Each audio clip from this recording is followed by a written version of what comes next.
नुवाकोट मजुवागढी नगरपालिकाले चाहिँ थार तथा रेड पाण्डा महोत्सव गर्न लागिरहेको छ। यसको तयारी कहाँ पुग्यो मेयर साहब? हामी अन्तिम तयारीमा छौँ। अहिले यहाँले देख्नुभयो विभिन्न सांस्कृतिक झाँकीहरू प्रस्तुत गर्ने ठाउँ, स्टल राख्ने ठाउँ, विभिन्न संस्कृतिका संरक्षक या त्यो संस्कृतिमा आबद्ध भएका व्यक्तिहरू बनाइरहनु भएको छ। धेरै व्यक्तिहरू चाहिँ अहिले यो ट्रेलको काम पनि गरिरहनु भएको छ। हामी पर्सि 1 गते यसको शुभारम्भ गर्छौँ र यो तयारी चाहिँ अन्तिम चरणमा छ। यो दिग्देल नगरपालिकाले आयोजना गरेको यो महोत्सवले पर्यटन विकासमा टेवा सँगसँगै यो ट्रेलको पनि विकास हुन्छ भन्ने अपेक्षा गरिएको छ। यो विषयमा बताइदिनु न। पक्कै पनि, किनभने धेरै धार्मिक पर्यटकहरू अनि विभिन्न सांस्कृतिक पर्यावरणीय हिसाबले पर्यटन गर्न चाहने हाम्रो यो सुन्दर ठाउँमा आउन चाहने व्यक्तिहरूलाई यो ट्रेल प्रारम्भ भएपछि एउटा आकर्षणको केन्द्र बन्छ।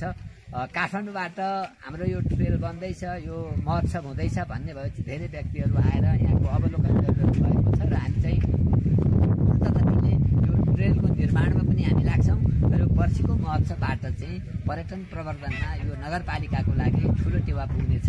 हाम्रोमा रेड पाण्डा पाउँछ, थार पाउँछ। त्यहाँका स्थानीय नागरिकलाई चाहिँ जागरुक बनाउँदै स्थानीय नागरिकहरूलाई चाहिँ रेड पाण्डाको महत्त्वको बारेमा अपनत्व दिलाउँदै हामी चाहिँ पर्यटन प्रवर्धन गरेर यसलाई चाहिँ यो ठाउँको विकास गर्न चाहन्छौँ।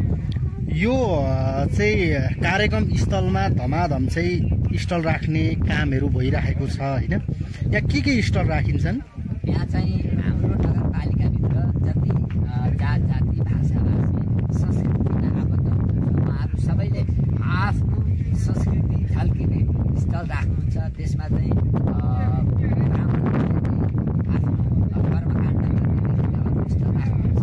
राईले मुन्दुमदेखि लिएर जो हाम्रो संस्कृति अनुसार चाहिँ हामीले चाहिँ समाजमा पुर्खाहरूले चाहिँ प्रदर्शन गर्नुहुन्थ्यो, व्यवहारमा लागू गर्नुहुन्थ्यो।